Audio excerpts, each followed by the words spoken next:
Why sky is blue and space is black? Sun red గా ఉంటుంది. Why not sky is in red? ఎందుకు blue లో ఉంది? Red గా ఉండొచ్చు కదా. దీన్ని ఎక్స్ప్లెయిన్ చేయడానికి we have 3 reasons: ray light, scattering, wavelength, scattered light. 3 reasons base చేసుకుని నేను నీకు ఎక్స్ప్లెయిన్ చేస్తా. చూడు, రే లైట్ ఎఫెక్ట్ అంటే సన్ 7 కలర్స్ ని ప్రొడ్యూస్ చేస్తుంది. Obviously we know that rainbow contains 7 colours and one of the colour is blue. Blue colour కి wave length కొంచెం షార్ట్ గా ఉంటుంది. So as compare to other colours, blue colour కి short length కొంచెం తక్కువ ఉంటుంది. షార్ట్ లెంత్ కొంచెం తక్కువ ఉంటే మన భూమి దాన్ని ఎక్కువ అబ్జర్వ్ చేసుకుంటుంది. ఎక్కువ అబ్జర్వ్ చేసుకోవడం అంటే మన భూమిలో వచ్చే air particles and atmosphere blue colour ని ఎక్కువ అబ్జర్వ్ చేసుకోవడం వల్ల, కంబైండ్ అవ్వడం వల్ల మన కళ్ళకి బ్లూ కలర్ అపియర్ అవుతుంది. So sky is blue. So sky అనేది బ్లూ కలర్ లో కనిపిస్తుంది. Why space is black?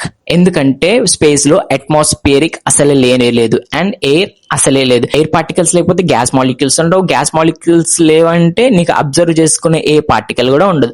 So space is black and sky is blue. And follow to రేపటి వీడియోతో మళ్ళీ మాట్లాడుకుందాం. ఇంకా చాలా విషయాలు ఉన్నాయి. దాచాం.